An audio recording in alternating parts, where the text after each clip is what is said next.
So it's a bad time all around.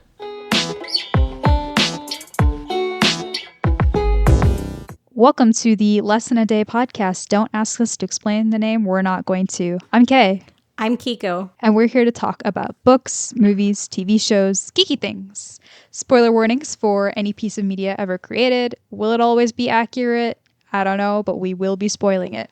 So today we're going to do things a little bit differently, which is wild for our second episode. But we just came back from a very long holiday break. And so it's been a while since we've talked to each other and caught up on sort of the stuff that we've been watching and reading. So today I think we're going to start off by talking about the last big thing that we both read over the break, which is Trials of the Sun Queen by Nisha Tuli. So a little bit of context on this book. I put a hold on it like months and months and months ago because I was just scrolling through what was trending in fantasy, and this was number one. And then when I eventually got my hands on the book, I had completely forgotten what it was, why I put a hold on it, like what the plot summary was. But so I just went into it completely blind and was thoroughly confused. But it was an interesting experience. That's one way to describe it. I finished it in one day and I immediately told you, like, you need to go read it. And I did. I did for the people. For the people, you know, and I think it was a life-changing experience for you. Oh, yes. It was so life-changing. Because when I read it, I liked it. Like, I'm not going to say it's the best book ever. I never go into any book thinking it's going to be the best book I've ever read. I kind of just, I either like it or I don't like it. Like, did I have a good time reading it? And I felt like when I read it, I had a decent enough time reading it. Yes, we certainly had different experiences. You had a good time. I had a time. There was time spent. Time lost. Which is crazy because our tastes are usually like pretty in line with each other. Yeah. I think I tend to be more forgiving, but the visceral hate that you were just like messaging me as you read the book, I remember getting updates. You're like so pissed off. Yeah, I was reading it on my Kindle, so you can take notes on the Kindle. And I remember I took so many notes, and the Kindle like notes function is like sort of laggy, like the keyboard. So I could not type like fast enough. Like the rage could not keep up. The Kindle could not keep up with my rage. I think I had like 200 notes or something, right, for the book? Last update I remember was 108. So if you had 90 more updates after that, like, that's crazy. Yeah. So why don't we kick it off with a summary of this book? So I think I already gave a spoiler warning, but again, if you want to read this first, go read it because we're about to dissect this book. So take it away, Kiko. All right. So Laura has been a prisoner in a prison called Nostraza in the Aurora Kingdom for 12 years alongside her brother and sister for the crime of being her parents' daughter, basically, by the Aurora King Ryan. And that is Rion. Ryan. Our main character, Laura, who is of note, is a human. Yes. I forget how old she is. I think she's like in her early 20s. Oh, she's 25, I believe. She's definitely But she's been in this prison since she was 12. Yeah, she's definitely... Okay, yeah, then 12 plus 12 is 24, so she's around that age. Yeah. Okay, Yep. Basically, Nostraza is a really horrific prison, and she endures tremendous abuse there. It's a bad time. One day she acts out and gets sent to the Hollow, a place outside of the prison walls that's like a hole in the ground, and it's like basically solitary. Yeah, she steals a bar of soap from somebody and then immediately gets thrown in solitary confinement. No, that's not it. Someone else stole her bar of soap, and she like starts a fight with the other prisoner. Oh yeah, no, wait, you're right. You're correct. So she didn't even commit the theft. She just got mad about it, which is... You know what? There's like a story behind that, but I don't want to get into it. Yeah, okay. Yeah, she got the soap a certain way, and so that's why she was mad about it. Yes, she undergoes some abuse, and she has to do, you know, unorthodox things to survive. It's a rough. She does what she needs to do, and not just for herself, but to protect her brother and sister. Yeah. Right. And so one day in the Hollow, she gets abducted and she wakes up in the Sun King's palace in a kingdom called Aphelion and finds out she's been put into a competition to compete to become the Sun Queen. And she's like really confused by this because she has nothing to do with anything. And she just sort of like ends up there without any like prior knowledge. Yep, and nobody takes any time to explain to her at all why she's been broken out of prison and brought here. But Mm-hmm. and every time she asks questions, everyone gets so annoyed with her, which is crazy. They were gaslighting the hell out of her, but No, her assigned seriously. maid and her assigned guard Gabriel, who we will be talking about later, don't explain anything to her about why she's there. So eventually, when she's like gathered with the other tributes, she asks them like what this is and why she's here, and they tell her she's a tribute. That's what like the contestants in this trial to become a Sun Queen are called. She's a tribute from a slum district in Aphelion called the Umbra, which is sus because she's not even from Aphelion. Remember, she was abducted there from a prison of another kingdom. Yes. So she's from the Aurora Kingdom, which is where Nostraza is, and she's brought to a completely different place. So she is very surprised Pikachu. Yes. But she ultimately decides that she's going to participate and try to win so she'll have the power to get her siblings out of prison.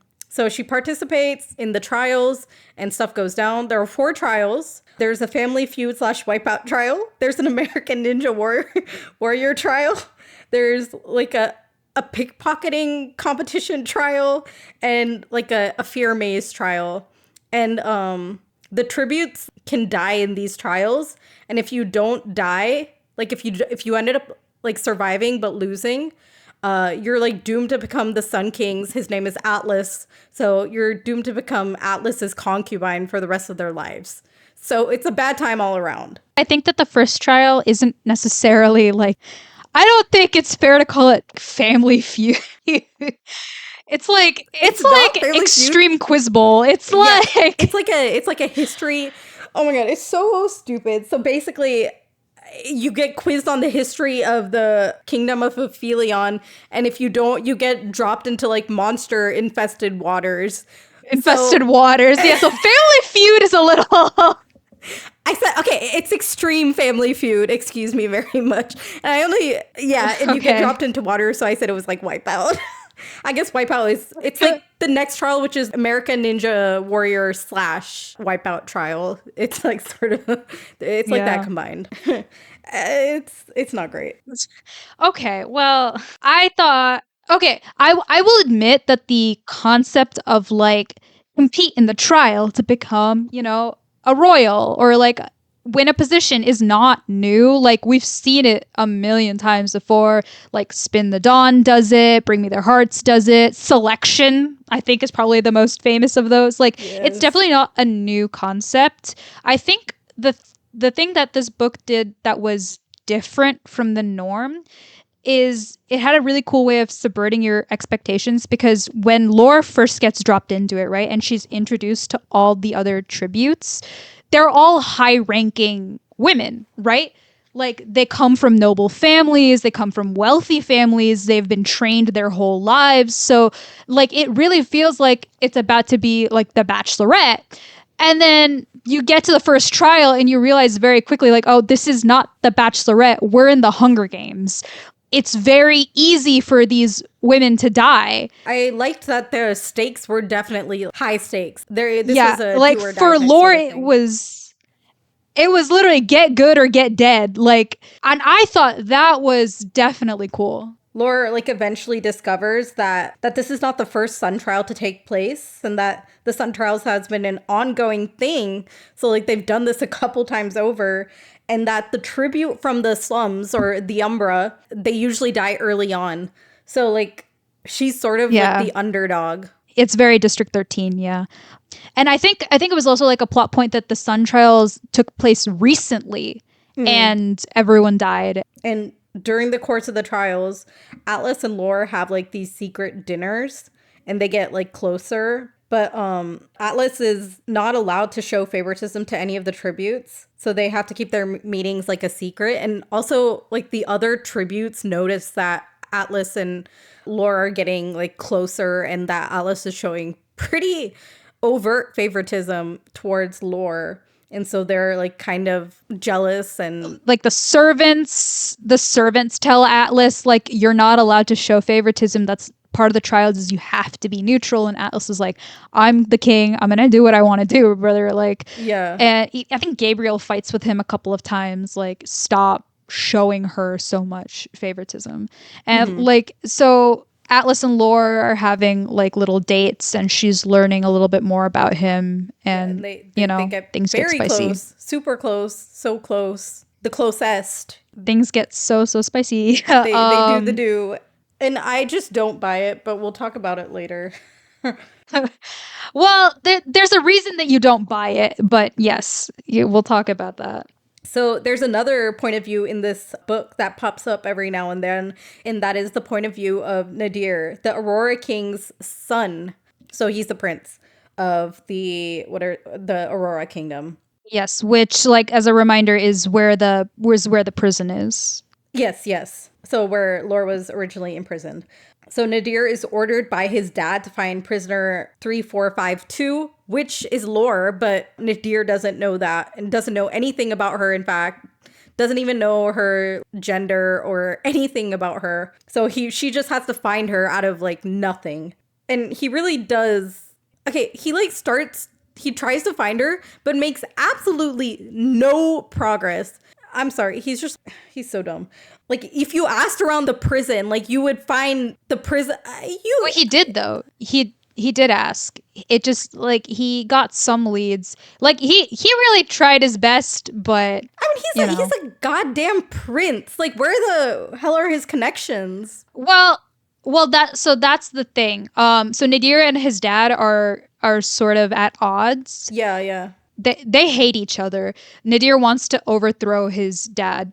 Yeah, they have like a very contentious relationship, and Nadir doesn't agree with his dad's way of ruling the Aurora Kingdom. Yeah. So when he's searching for Lore, it's because he's present at a meeting when the warden comes in and informs the king, like, "Hey, this prisoner escaped." And Nadir catches like on his dad's face, like that he catches like a glimmer of emotion, and he's like, "Oh, this prisoner is important for some reason." So when his dad tasks him to find the escaped prisoner, he's like, "I'll find this prisoner, but not for you. Whoever this is powerful, so I'm going to be using this person to help overthrow you."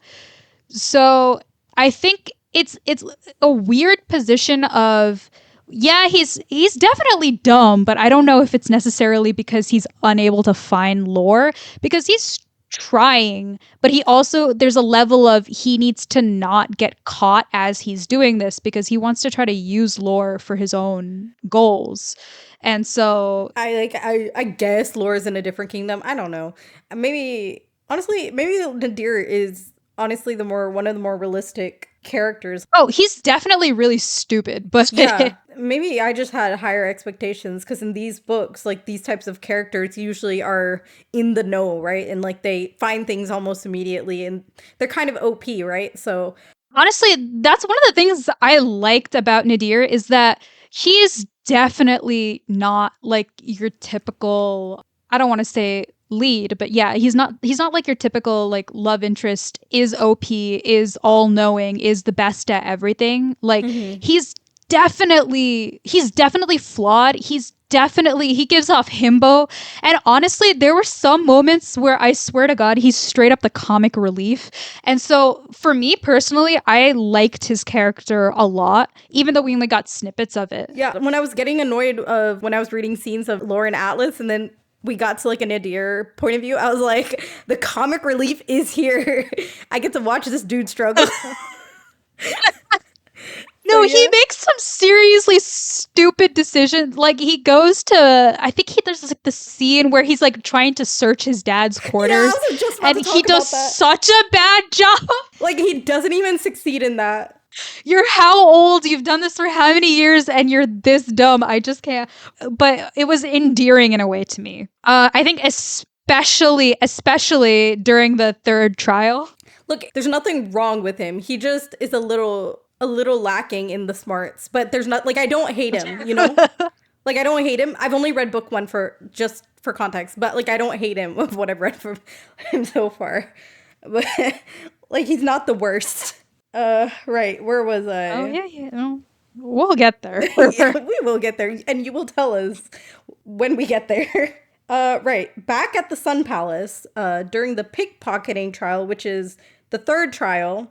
Basically, the tribute have to like steal or like pickpocket an object from like certain individuals as like Yeah, there's the like a trial. ball, and there's like different high-ranking officials that show up there. Nadir attends, and each of the tributes get assigned like, oh, go talk to this lord and like take this item. And so it's not necessarily like you have to steal it. I think it's like you can also convince them to give it to you. You just have to acquire that item somehow. And very obviously, Gabriel is supposed to tell Lore who she's stealing from and what the item is. And he purposefully does not tell her. She has to go track him down and force him to say something. And he switches it last minute to Nadir, even though Nadir was not supposed to be involved at all. And so Lore and Nadir sort of meet for the first time, and they dance with each other in a honestly one of the my favorite scenes in the whole book, because she's trying to seduce him and he's just so clueless. Yeah. And this like she's right in front of him. They are dancing together and he still doesn't know. I guess like how would he know? But like I don't know. I feel like I mean, I think it kind of makes sense to me because she's, at this point, she's still mortal, right? Like, she's just like a person, and like another one of these. what happened when Nadir like visited the prison to ask about stuff? Because there's the prisoners themselves, there's the prison guards, her brother and sister are in the prison too. So like I what's up think with that, man? I think he maybe finds her gender, but doesn't know. But like, why would you assume that? So you're at the Sun Trials. Why would you assume that this random tribute is the prisoner? Because like we know why she's there. We know why Atlas kidnapped her, but with zero. No, but he didn't get like a drawing of her. No, why would he? I think he also kills the warden. So what does it even? No, but okay, they're the other prisoners. Yeah, he's gonna sit the other prisoners. He can just I'm sure if he thought about it a little bit, sure, but with the information that he had, I don't think it's crazy for him not to realize that it was the prisoner that he was looking for. Because truly, why would you even make that no, if he connection? made that little effort of like, I don't know, disguising himself as another prisoner or something, like, and pretending to get information from the other prisoners, or just like, I guess he wouldn't know about the sister and brother, so that's whatever. But like, someone would know her like prisoner number, right? He would eventually get to the person. Oh, but also, I bet to some degree, even if he knew like what she looked like, I bet it wouldn't have helped either way because she was in the prison, right? She's been in prison for 12 years as opposed to when she's brought to the Sun Palace and like she eats and Oh, like like she looks takes different. luxurious. But like, how different does like she look? she's healthier, right? She's healthier. No, but how long has the Sun Trials? How long has it been since she's been missing? I don't remember, but it Because has to how have been at significant of a least change? like I a guess like couple they cleaned her up, weeks. obviously, but Yeah, and I I guess she's mean, in a gown and stuff. Honestly, I see your point. Absolutely, it's honestly, like now that I think Clark about it. Kent, you know what I mean? Clark Kent versus Oh, Superman. you're so right. You're Like, so right. There is nothing. Sorry, public apology to Nadir. I personally cannot tell Clark no, Kent he's apart still, from Superman. So you're still absolutely right. He probably should have put way more effort into actually finding her, but to some degree, I get it.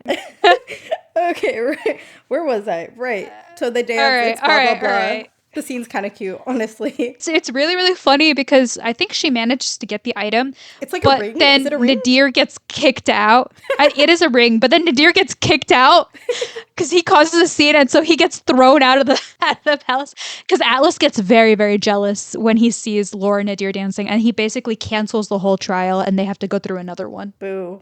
Boo, honestly. Anyways, Atlas is such a hoe. Um, The next and last trial takes place in a cave or something where the tributes hallucinate their worst fears, basically. So they see their family members dying or getting tortured or whatever. And Lore, I think, sees her brother and sister, right? Yes, but she also puts it together very quickly because during her dinners with like Atlas, she knows that his power is like the power of illusion. So she puts it together pretty quickly, like, oh, he's doing this and this isn't real. So she manages to make her way out of the trial. She does make it out and she wins the whole whatever sun trials thing, but she's understandably angry at Atlas because this was like such Yes, but she's not the only winner though. She and somebody else win. yeah, her arch nemesis in this trials thing. Basically, if you make it out as a winner, there's this like mirror, and the tribute who wins is supposed to look in the mirror, and the mirror is supposed to tell you if you're worthy of being the Sun Queen or not. And Atlas is like really gunning for Lore, so he kind of like casts aside the other tribute, and Lore looks into the mirror, but the mirror deems Lore as like not worthy and tells her to come back with like a something, right? Yes. So Like, with the basically crown? the mirror tells her you are already a queen of a different kingdom. You're not allowed to be the Sun Queen as well. When you go reclaim your artifact, come back and talk to me. Because like every kingdom in this world, like Aphelion, like Aurora, there's a bunch of different kingdoms. I don't remember all of them, just like the woodlands and stuff.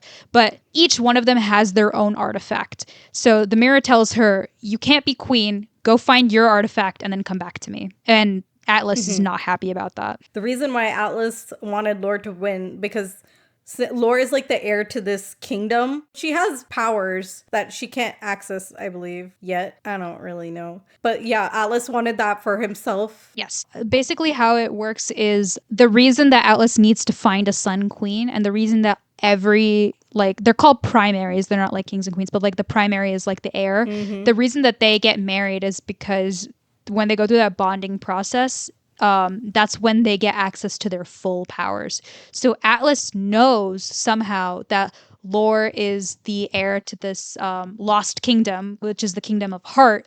And so he wants her to be the Sun Queen so that her powers will add to his powers and he'll just become the most powerful basically in the land or whatever.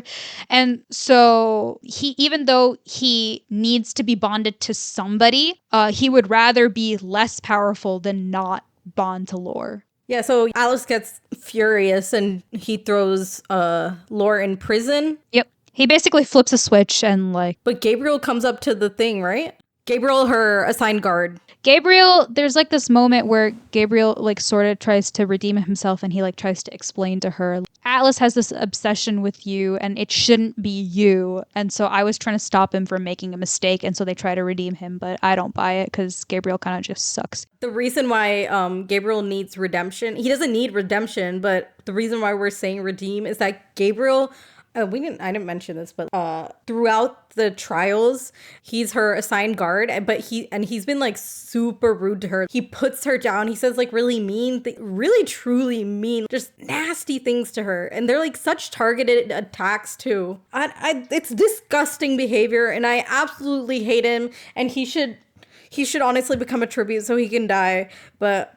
He and Atlas deserve each other. No, seriously. Like, Gabriel, I think he was meant to be, like, sort of a more complicated character, and to some degree, I get it. His whole thing is, he has no reason to like Lore, right? He wants her to fail because he thinks that Atlas is taking this too far.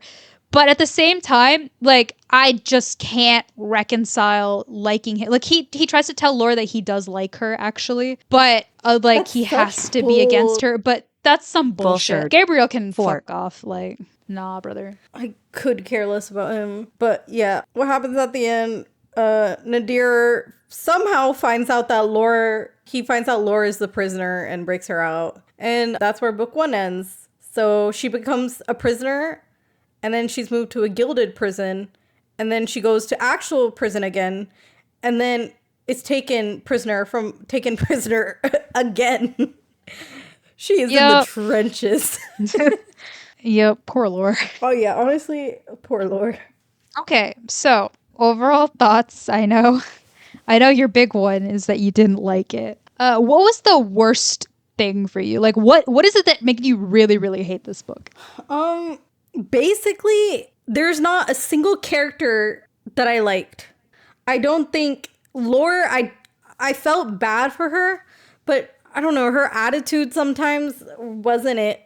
No, not like her attitude, but like her attitude towards things. Like it wasn't it sometimes. I guess she really got like the worst end of the stick, but I feel like she didn't get justice for her character. Like her characterization could have been like better. Like I felt bad for her, but I didn't like particularly like her, dislike her. I just felt like bad for her. And so I was rooting for her in that I felt bad for her. So I think that at the very least, I mean, I said this last episode too. I think that a main character with flaws is the most interesting type of character to me. So at the very least, Lore had a flaw, which is that she was too impulsive. And I think she admits that to herself. So I think it was something for her to work on and like build off of. So I thought that she wasn't necessarily a flat character, but I'm with you. Like in some cases where it felt like she needed to speak up, like she absolutely did not stand up for herself. So at the same time, That's like, the thing about, like, honestly, this is like a bigger, I don't know, a thing about like media. Is it the character themselves or is it like the author? but I will say though, I think that something that was really done really well is that Lore was traumatized, right? Like she has spent her whole life in Yes. prison, and I think that the author did a really decent job of sort of capturing that sort of trauma response that she has every now and then. Like she thinks like a prisoner, basically. Yeah. She thinks like someone who's been in prison for Yeah, 12 years since the that's age what of I mean. 12. Yeah. And so I think it's very easy to gloss over past trauma and be like, yeah, this is your backstory, but it doesn't have any impact. But no, I think that that really characterized how Lore reacted to people and how Lore reacted to situations. And she's like inherently distrustful of everybody. So I think that was pretty well done. Yeah, I agree on that. What did you like or didn't like about this book? Okay. So I'll say this, right? Um the I thought that the Atlas plot twist was pretty well done, because usually I can see a plot twist coming like from the first page. And I think that like there was a very decent amount of foreshadowing, especially as you go back and reflect on the book. And I know you didn't necessarily like the Atlas lore romance, and I'm with you in the sense that when it got to their romance scenes, I was so checked out, because the thing that I enjoyed about this book was not their relationship, it was everything else. But I think that's also kind of the point, because when you go back and look at their relationship, it's so shallow. Like what I just said about Lore having sort of the trauma response is she's seeing Atlas as sort of this way to escape her situation, and she's seeing him in the ways of what he can do for her. And so her connection to him is so paper thin. But I think that's also the point, because you find out that everything that he's saying to her is such a facade, and that he's basically telling her what she wants to hear, which I think is really cool. And Yeah, I know. I did like that. And you can also see that as their relationship progresses, she stops herself. She realizes something is wrong, but like eventually is pulled back in by her sort of want of her desire of the power Atlas can give her. yeah, she wants him to be this sort of benevolent king because Yeah. that's what would be best for her. Honestly, the imagery I have in my mind is, you know how in TV shows, if there's like a character that's in some sort of virtual reality, but they don't know it, Mm-hmm. and like there's like a glitch, it feels like that to me. Yeah. Like she sort of, Like, she sees the like Glitch in glitch the and like, Matrix. yeah, she pulls herself out of it, but then obviously gets pulled back to the world she's created for herself or wants to see for herself. Yeah, I know me personally, when I was reading it, I wasn't sure, because I've never heard of this author before, so I wasn't sure if that like Atlas was just a poor writing choice or if there was actually something genuinely going on there. Because when Yeah. Laura first meets him, she describes how beautiful he is, and like he has like this force that's drawing her in all the time. And every time that they're together, like the thing that she concentrates most on is obviously his looks, right? So I was unsure. I knew for a fact that Atlas was not gonna be our love interest, like our main love interest. I knew it the second that Nadir was introduced that it was gonna be Nadir, exclusively because Atlas did not have black hair, and so I knew. But but I didn't necessarily know that he was gonna be like the final, villain until Yeah. there's this, which I think you caught on early, right?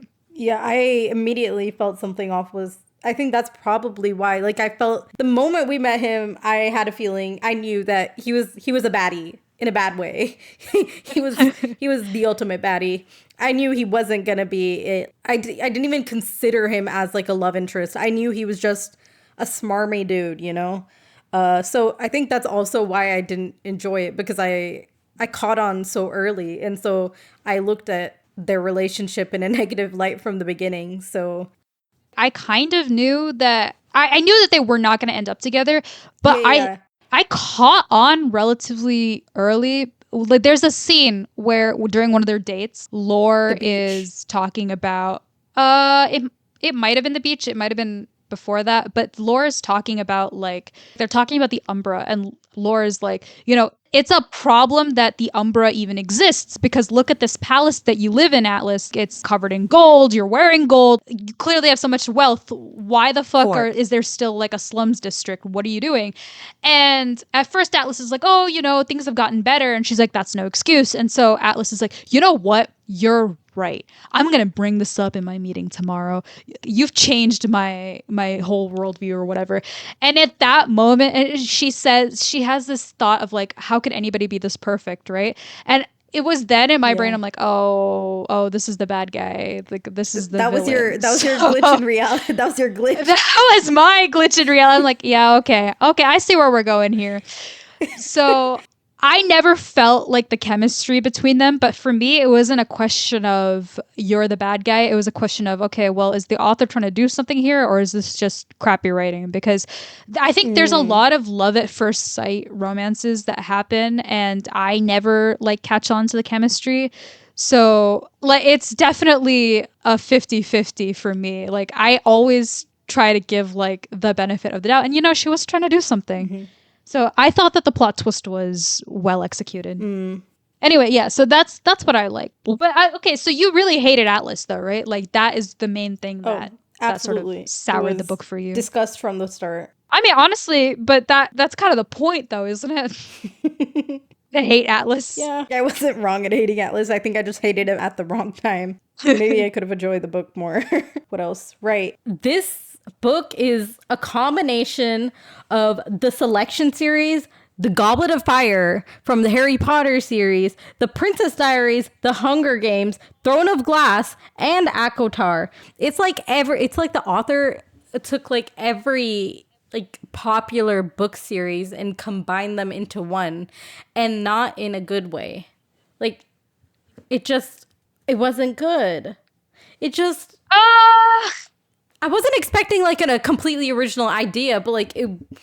yeah, I don't think there was anything necessarily strongly unique about this one. I think I was literally thinking the exact same thing of like when they were doing that underwater trial, I'm like, this is literally goddamn Goblet of Fire. And she even stays back to make sure that the other tributes make it. Like Harry stays back for to make sure everyone else gets rescued. I was literally like, brother, be so for real right now. Like It's like she took the pieces of media, like parts of the pieces of media she liked, and she like wrote them down into one, and then like combined it together in a, I don't even know. And yeah, I think there were a couple of cool, unique things that the author did. Like honestly, I feel like if she had just written the whole book about Laura being in prison and like finding a way to escape, I think that would have been a more interesting book to me. I was so surprised that she didn't like end up staying in the prison for longer. I think that was a really cool Yeah. starting point. And then when we got to Aphelion, like all the trials are so predictable. It's like honestly, okay. Speaking of that first trial where she gets dropped into the water, can we talk about how dumb it is that like Lore literally studies for one night and manages to answer like 4 out of 5 questions or Yeah. something like that? She Like makes she makes friends with these two other tributes who are gay for each other, and we love that for them.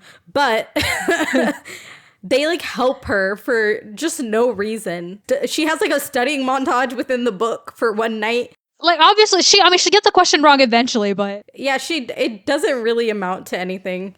Honestly, I guess that was like proportional to like her like lack of success on the in the trial, because she does end up dropping down. still, it's like Yeah, but it's like what were you hoping for? Like I do agree. I think that this author, and you see this like way more in book two, which I'll talk about, but I think this author did take like, oh, this is a popular trope. Let's check that box, and then added it as something into this book. Like, it's just like a series of tropes strung together, honestly. I really hesitate to say that anything is a clone of Akatar because I think that's really unfair. Like, Sarah J. Maas did not invent the Fae and the Fae courts and stuff. Be so for real. Julie Kagawa did that like so long ago. Like, it's kind of like saying every book about wizards is a Harry Potter clone, which, come on.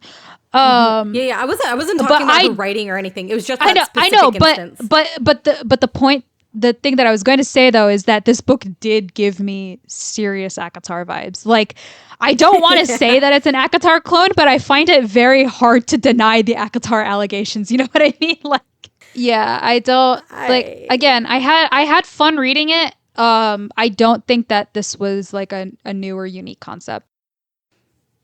So, do you have any other thoughts on book one? Like, what was the worst part of it for you? Like truly, what was the thing that you hated so much? Like, is it just every single character was terrible? I think, you know what, that's like not even there's like I didn't find any sort of I didn't enjoy reading it, I think, is my biggest problem. And I simply did not like the book, and you know what, that is a completely personal opinion.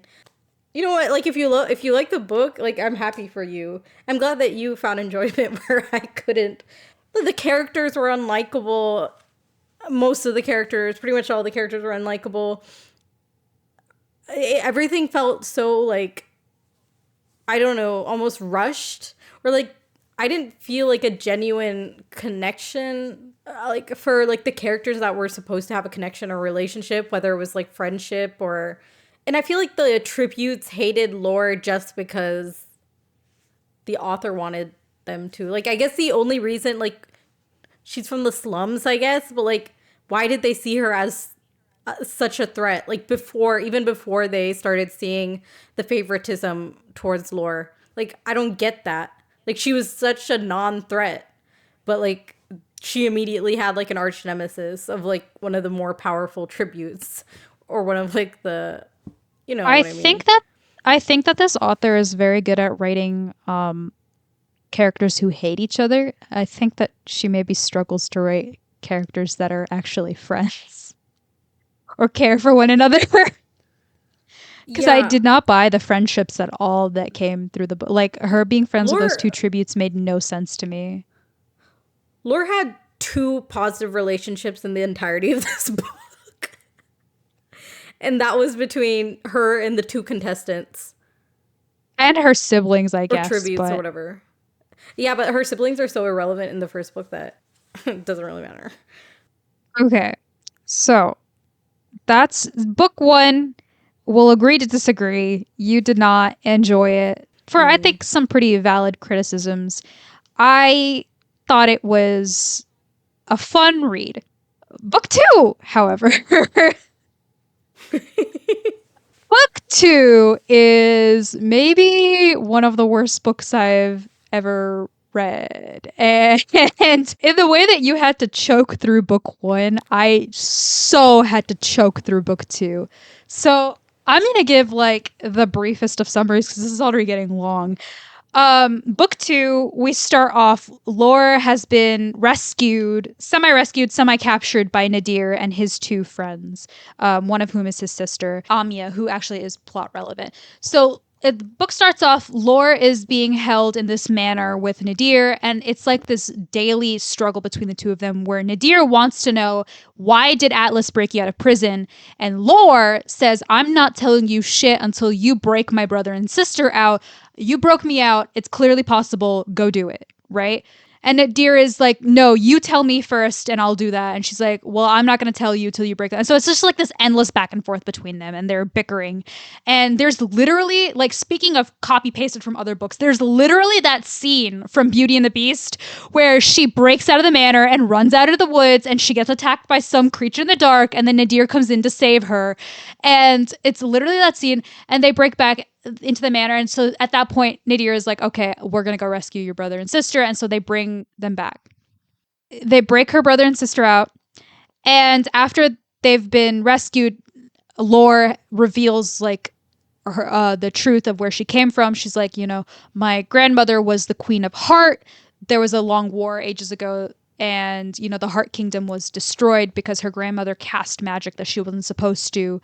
And so Lore is all that remains. She and her siblings are not mortal as they were supposed to have been in the first book. They're actually fae. And she's unable to access her powers. Rion, Nadir's dad, knew about this and so like captured her and put her in jail to see if eventually she could, own up to her powers so he could use her. And so she's been suppressing her powers for so long that, she can't access them anymore. So the whole goal is they need to go find her crown, which is her artifact, like the mirror, and then like the Auroras have a torch. The crown is her artifact, and she's been carrying around like a shard of the crown with her all through the prison, and like even through the Sun Trials has been like saving this shard. So Nadir and Lore go to the Aurora Palace and to search for the crown because they assume that Rion has hidden it somewhere there. And obviously, the only way to do this is if Lore and Nadir fake date, because let's get that trope in there too. And or actually, as Nadir puts it, she's like his pet plaything. No, stop it right now, not plaything. Yep. And it's basically just like a room by room search as they try to find the crown. And over the course of this, Nadir reveals his tragic backstory, which is that in addition to having daddy issues, he also has mommy issues. And his mom was bonded to his dad and they hate each other. His mom was basically like a one night stand, but she ended up pregnant with Nadir, and Rion was in love with someone else, tried to send his mom away, but when she went away, the Aurora Torch started freaking out because Nadir was the heir, and so he had to bring her back, and they got married, and so they hated each other, but somewhere along the way, they made friends again, and they had Nadir's sister, but then Nadir's sister, Amya, loved Nadir more than her dad, and her dad got super, super angry about it, and so started hating on their mom again, toxic boy Rion, and so their mom got depressed, and so now is like in this endless sleep basically, and so Nadir is upset with his dad for that and wants to kill his dad to save his mom. And honestly, it's really hard for me to care after coming from Laura's tragic backstory where she talks about how his dad has like imprisoned and tortured her to try to get her to reveal her powers. Flip-flopping from that into Nadir talking about his mommy issues, I was truly like, are we so for real right now?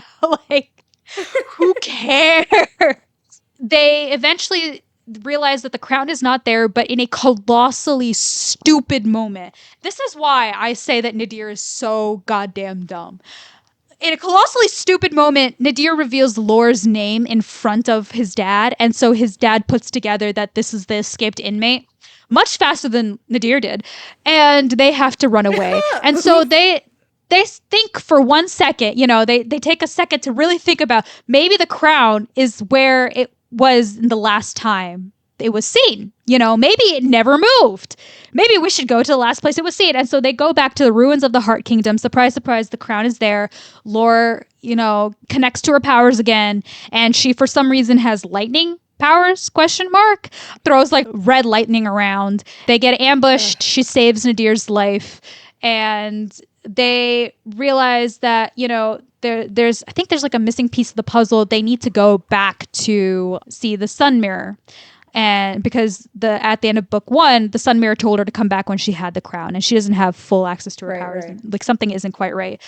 And in the background of all of this is there's a flashback to the past where we get to see like Lore's grandmother, who was the last primary of Heart, um, her story that she was supposed to marry Atlas. Like she was supposed to take part in the Sun Trials, but even though she was like arranged to marry him, she said, "I'm not going to Mm-hmm. participate in the Sun Trials. That makes no sense because at the time Atlas wasn't even primary. Atlas had like an older brother and a father.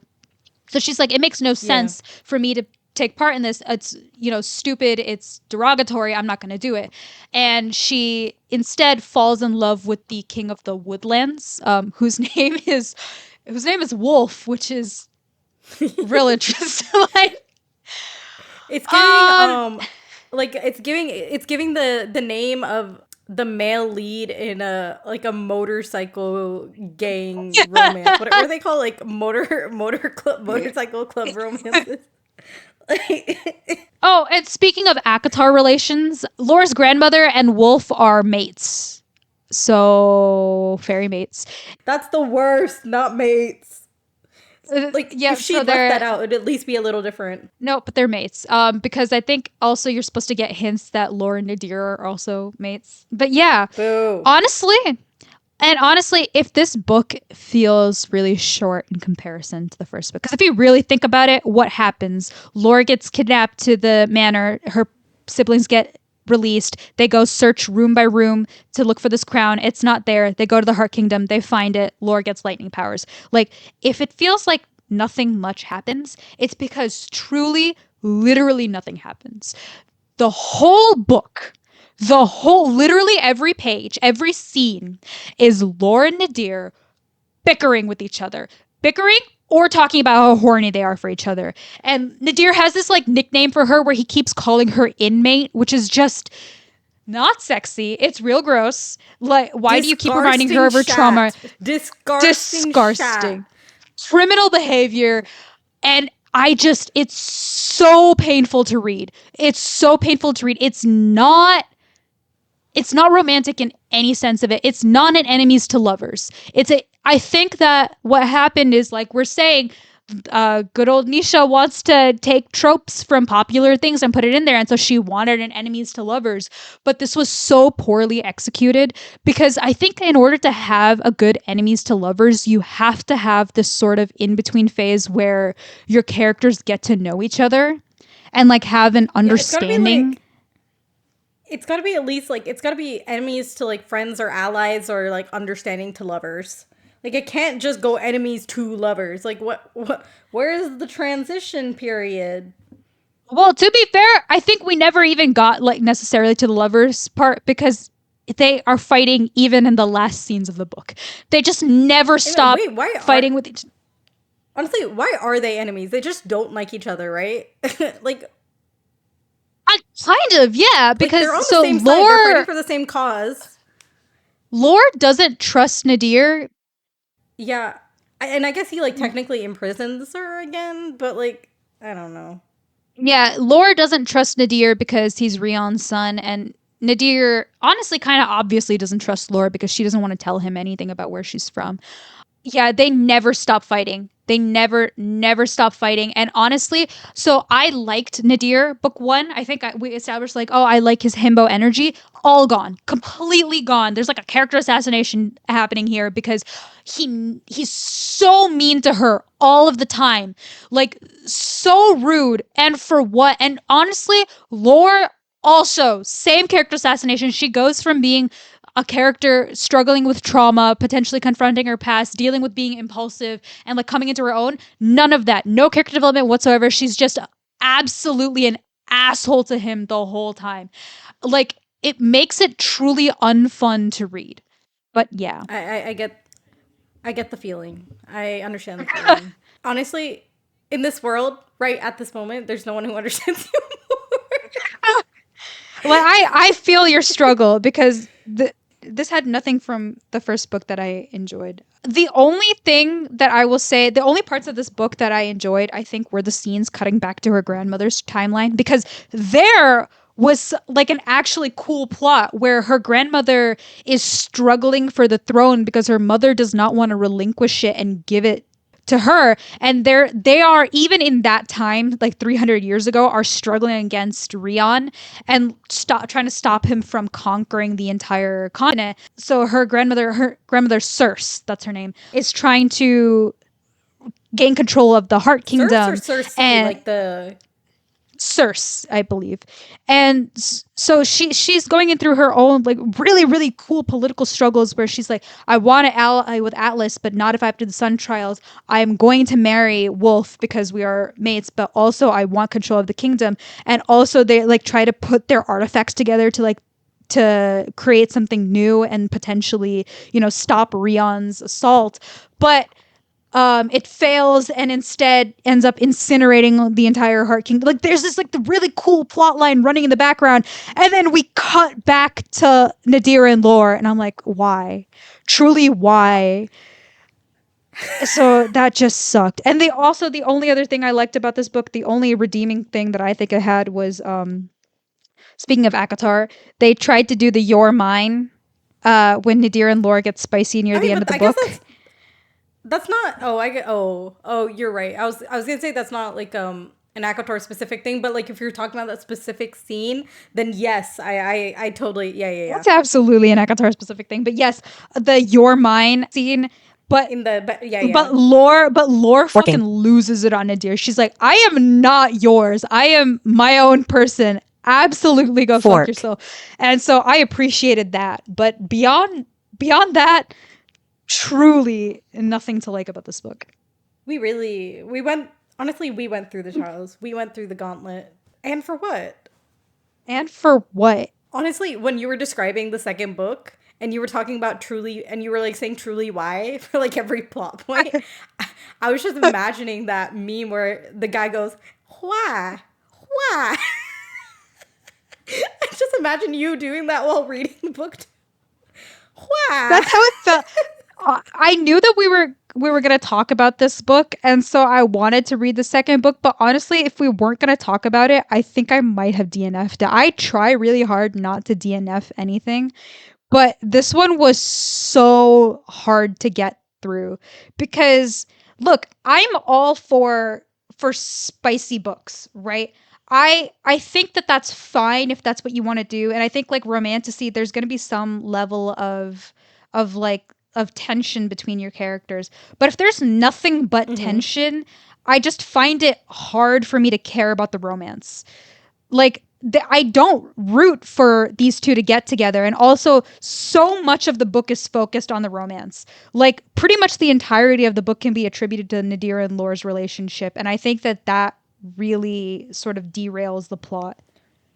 Yeah, honestly, it sounds like the book was only written, like the plot of the book was only written so that Nadir and like Laura could have time together. Like it was written, like the book wasn't written for the plot. The book was written for like Nadir and Laura, and the plot was sort of like Tangential, yeah. put on like condiments. Yeah, tangentially.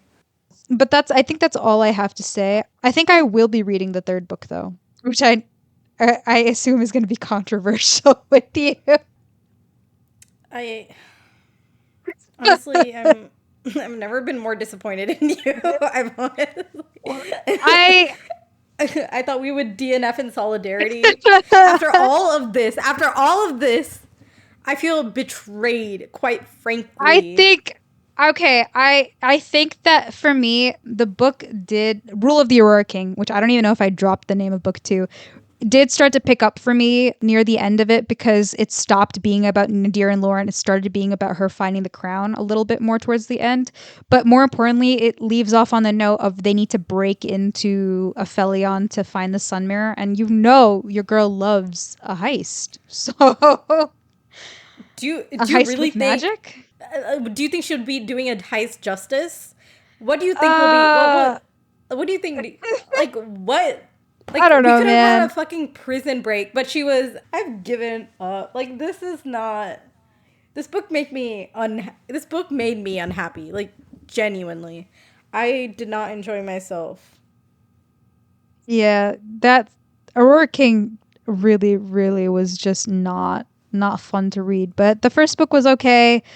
I think I'll read it. you know, I don't think I will stick it out if it continues to be terrible. I think that if we keep going into, honestly, even the fighting was better than them being horny all the time. It's like, get a grip, focus, please. But if it continues to be Yeah. that way, I will probably DNF it. But I want to give it a shot. Like, I never go into a book wanting to hate it. I really just hope maybe this one will be better. So we'll see. I don't know. Book one and okay, yeah, I guess you did like book one. I don't know, man. You know what? I will pray for you, and I will. I'll. I don't want to support you. I'll be. I don't want to support you. It's for Yeah. your own good. You shouldn't. Sometimes you just have to read the trash to really appreciate the good stuff. Honestly, You know? preach. Yeah. Yeah, I think that wraps it up for Trial of the Sun Queen. Read it if you want to. That's all I'll say. But other things that we consumed over the holidays. There was a significant lack of, I think, good, crappy Christmas movies, which is a long standing tradition of mine. But there was really a drought this year. I think maybe because the whole Christmas Prince trilogy thing died down, there was really nothing. Yeah. I watched quite a few things over the break. Good Omens season 2, I really liked it. Jack Ryan season 1, I actually really liked it, surprisingly. I'd actually initially dropped it and then started it again. And then I watched like 15 different Agatha Christie shows. I watched Agatha Raisin season 1 and 2. It's a British crime show, and it's reminiscent of Miss Fisher. And it's case by case, and there's almost no overarching plot. There are no stakes.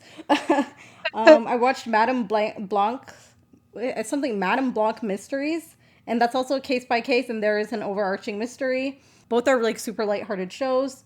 I DNF'd a show called A Private Affair, and it's a Spanish show, and it takes place in the 1940s, and it's like one big mystery, and I did not like it at all. The character made such stupid decisions. And then I watched Critical Role Mighty Nine. Yeah, I watched Reacher, and then The Best of the Best. I watched The English. It's on Amazon Prime, I believe, and it's incredibly good. It is so high quality, and it is tragic, it is beautiful, and it is so good. It truly is, I think, one of the best shows I've ever watched, and I highly recommend people Ooh. watch it. That's it for me for what I that's it. I watched I watched a lot. In my defense, like the Agatha Christie shows, like the Agatha Raisin and the Madame Blancs, I like watched on times too. So Okay, that's crazy to me. Why watch it if you're gonna be watching on times too? Don't you want to like savor look, it? I'm still savoring at a quicker pace. I'm efficient, okay? I'm efficient. All right. You're Well, behind on the times. You're behind on the times, Kay. You gotta keep up with the times. The times two times. that's crazy. I did not actually watch a lot. Like I said, there were like little to no Hallmark movies for me to watch this year. And the only thing of note that I watched, we did like a nostalgia movie night. Um, where like I didn't grow up watching like normal people stuff. I grew up watching whatever I could check out from the public library. So Yeah, yeah. we watched like The Swan Princess on DVD like on repeat as kids. So when we had our whole family over, we did like a nostalgia night and we rewatched the OG Swan Princess. And honestly, so I was just expecting to be nostalgic about it, but for the time, it was shockingly good. Like I actually enjoyed rewatching it as an adult. Like the art was It holds not, up. it holds up. The art was not that bad for the time period. Like um the voice actors really put like 110% effort into it. Like Ani said, they put their whole voices into acting. Like they killed it. Like the songs are still catchy. Like the characters are still like so endearing. Honestly, even okay. And I remember thinking back on it, like the thinking that the prince was a real just piece of shit, Sure. right? Like there's that famous how to offend Yeah, women yeah, in I know five this actually. syllables or less, where he sees the Prince Derek sees Odette for the first time as an adult and is like, "Oh, you're beautiful, marry me." And she's like, "Yeah, thanks, but what else?" And he's like, "What else is there?" And you're like, "Buddy." So I The remember template. it. This is the template we want for. This is the template we want for male leads. This is the template we want for romantic interests. I mean, Hashtag it still holds up. yeah, I remember What thinking. else? I remember expecting going into this being like, this man has just like negative riz. He sucks. But actually rewatching it, like you pick up on it, and he's not shallow. He's just really dumb. Like speaking of enemies to Is he lovers, himbo? yeah, he's such a himbo. But yeah, speaking of enemies to lovers, they hated each other as kids. But then, like, you see little sparks of it as they're growing up that they kind of like each other. And, like, they really do. It's a little bit of love at first sight, a little bit, but you pick up on it a little bit more. And he comes around at the end and like talks about, no, it's not just that you're beautiful, it's like, you're kind, you're brave, you're all these other things. So, I came around on my man Derek. Like, you gotta give him credit a little bit there. But that hair though. The hair. Oh my god. No. I saw the picture after you told me about it. Like the movie poster or whatever and like scenes from the movie. Brother, that's not it. The Lord Farquaad. Like Dora the Explorer. They made some choices. They made some There were choices choices. made. But yeah, that's all I have to say. I think we can move on to our last segment, which is low expectations, whether that's low expectations for the trash media we're potentially about to consume, or low expectations for us for, actually committing to what we say we're going to read or watch. I honestly think that the low expectation this time around is just book 3. Do you have any other low expectations? Yeah, I have two low expectations. The fourth Innkeeper book and A Curious Beginning by Deanna Rayburn. It's like Ooh. a romantic detective, Victorian detective, that sort of thing. Oh, I love that genre of just like old-timey detective stories. So that's it for me. Okay. Well, then I think that's it for us, gang. Thank you everybody for listening. You can follow us. On At Less Than a Day Pod on Instagram and on Twitter. And you can follow us on Storygraph and Goodreads. And you can email us at lessthanadaypod@gmail.com. That's it. Bye. Bye.